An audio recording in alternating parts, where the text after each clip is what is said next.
안녕하세요. 정설영 수의사입니다.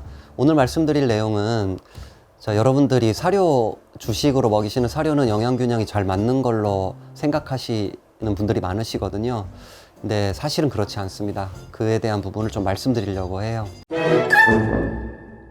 제가 이제 좀 이쪽에 좀 오래 쭉 있으면서 봐왔던 것들 중에 제가 느끼는 게 하나 있는데, 그걸 좀 먼저 말씀드리고 본론으로 들어갔으면 좋겠는데, 그래서 만약에 이제 어떤 반려동물이 어느 날 갑자기 아프게 됐습니다. 그런데 상업 가공사료를 먹는 경우에는 그 아픈 원인을 상업 가공사료에서 찾는 경우를 제가 별로 보지를 못했어요. 하지만 자연식을 급여하시는 분들은 반려동물이 어느 날 갑자기 이제 아프게 되면은 음식에서 원인을 찾으시는 경향들이 좀 있으시더라고요. 특히 이제 스스로 만들어 주시는 분들 살펴보면은 일반적인 상업 가공 사료보다 훨씬 나은 식단임에도 불구하고 그런 생각을 하시더라고요. 근데 이제 예를 들어 가지고 개와 고양이에서 다발하는 하부 요로기 질환, 그러니까 이제 대표적인 게 요로결석이거든요. 이제 방광결석. 이 요로결석은 사실은 이제 건사료를 오래 급여하는 경우 다발하는 질병이에요. 실제 동물병원 처방식 판매 상위에 랭크되는 사료들 중에 하나가 하부요로기 질환을 관리하기 위한 사료거든요. 근데 어떤 반려동물이 하부요로기 질환이 발생했어요. 그럼 이는 이제 제가 볼 때는 건사료를 오래 먹여서 그런 것인데, 그것보다는 음수량의 부족이라든가 또는 그냥 자연적으로 그 결석이 생겼다라고 판단하는 경향들이 있으시다라는 거죠. 이는 이제 제가 봤을 때 건사료에 대한 막연한 어떤 믿음이 있는 것 같다라고 제가 좀 생각을 했고, 이 하부요로기 질환은요, 방광결석이라고 제가 얘기를 드릴게요. 자연식을 먹이는 경우에는 거의 볼 수 없는 질병입니다.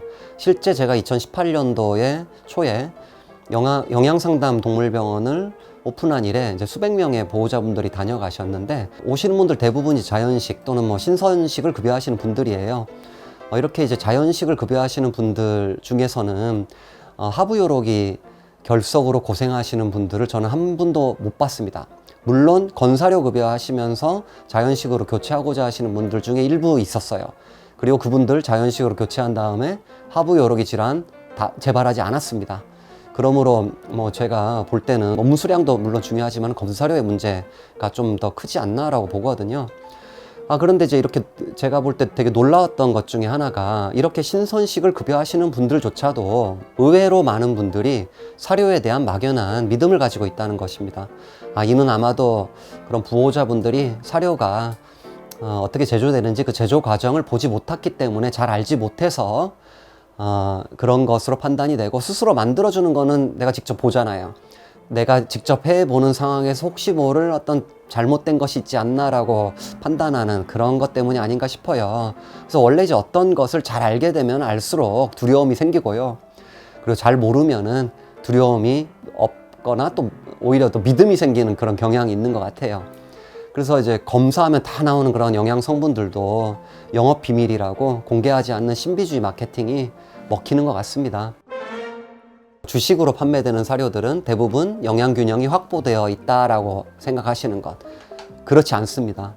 우선 2017년도에 출판된 논문을 먼저 보여드리겠습니다. 이 논문 내용에 보면은 라벨의 균형이 맞는다고 표현한 상업 가공사료 177개 제품을 구매해 가지고요, 이제 분석을 한 거죠. 그래서 영국에서 나온 논문이고, 영국에서 판매되는 총 48개 브랜드를 분석한 겁니다.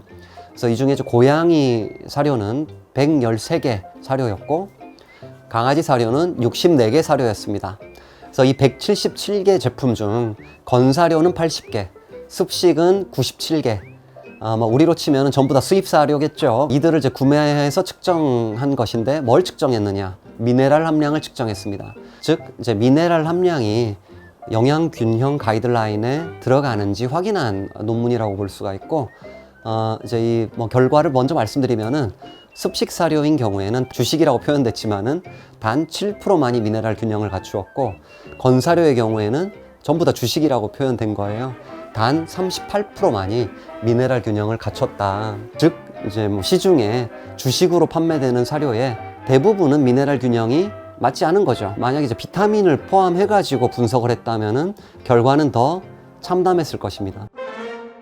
그리고 이제 이 논문에서 중금속 함량, 중금속도 이제 미네랄의 종류라고 볼 수 있으니까 중금속 함량도 이제 측정을 했는데 중금속 함량의 경우 건식이든 습식이든 물고기 베이스의 사료는 모두 수은과 비소 함량이 높았습니다. 그리고 이제 물고기의 배함량이 증가할수록 중금속도 더 높게 나타났습니다. 또한 일부 사료는 기준치를, 그러니까 중금속의 기준치를 훨씬 상회했습니다. 위험한 거죠. 물고기 베이스의 사료를 주식으로 구비하시는 거는 좋습니다. 하지만 좀 단기간으로 제한해야 되는 거고, 좀 장기간 급여하셔야 된다면 반드시 그 사료 업체에다가 문의하셔가지고 중금속 함량이 어느 정도 측정이 되는지 확인하시는 게 좋겠고요. 만약에 함량이 표현되지 않거나 업체에서 모른다라고 한다면은 장기 급여하지 않는 것이 좋습니다. 그리고 2016년도에 호주 수의학회지에 발표된 논문입니다. 고양이용 사료 분석인데요.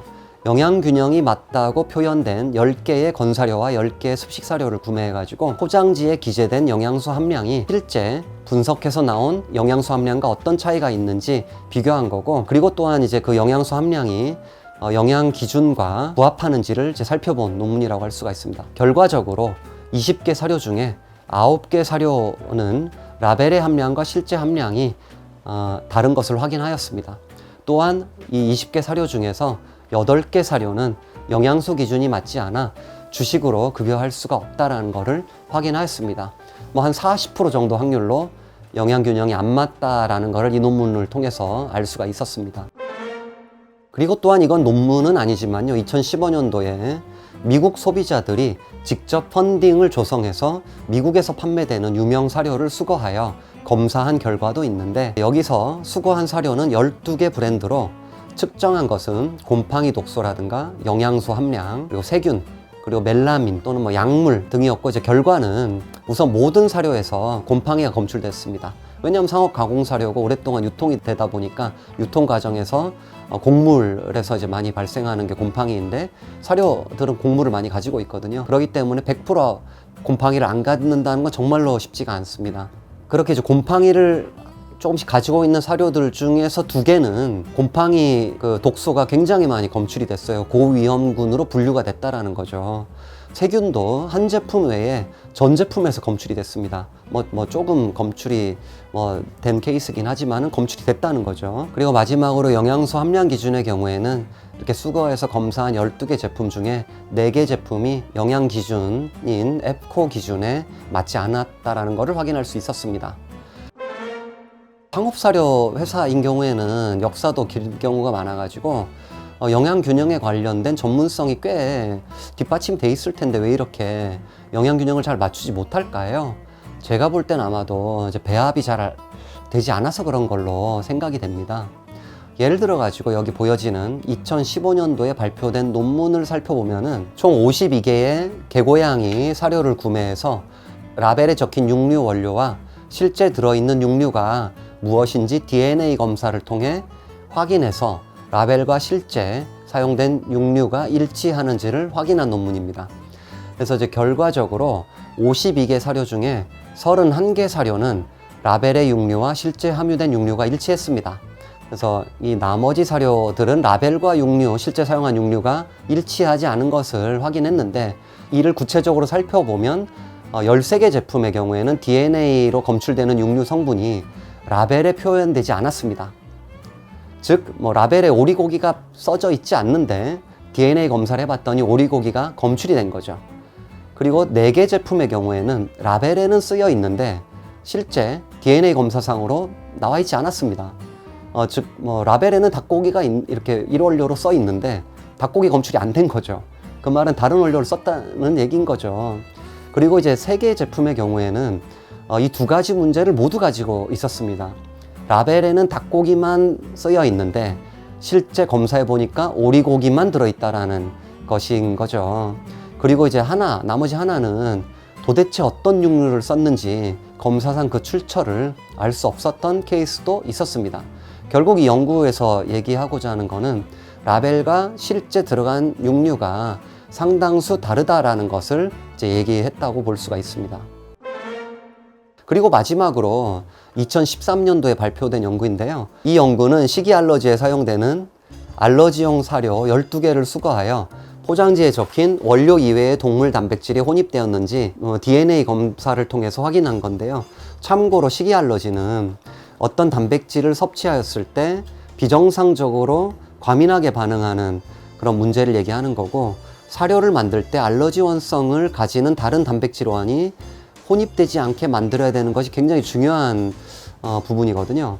결과적으로 이 연구에서 검사한 12개 건사료 중에서 단 2개 제품만이 원료 혼입이 없이 알러지 관리 사료로 쓸 수 있었다라는 거죠. 그래서 나머지 이제 10개 사료는 식이 알러지 관리 사료임에도 불구하고 원료 혼입이 확인되었기 때문에 식이 알러지 사료로 사용하기에는 부적합하다라는 것을 확인한 그런 논문이었습니다. 이렇게 시중에 판매되는 상업 가공 사료는 우리가 아는 것과 달리 영양 균형이 맞지 않는 경우가 굉장히 많고요. 그리고 유해 물질이 함유되는 경우도 좀 있고, 그리고 이제 원료 혼입 등의 배합이 좀 부적절하게 이루어지는 그런 문제들이 실제 여러 연구들을 통해서 확인되고 있습니다. 물론 영양 불균형의 문제는 상업 가공사료 회사뿐만 아니라 신선식, 자연식 업체들 또는 홈메이드 식단을 하시는 분들에서도 같이 고민해야 될 그런 이제 문제이고, 이런 전문성이 굉장히 중요한 부분이거든요. 물론 다 그런 거는 아니지만은 지금 좀 안타까운 거는 일단 출시부터 하고 영양 균형은 좀 빗전인 경우도 좀 많다라는 게 자연식 업체에서도 드러나는 문제이기도 합니다.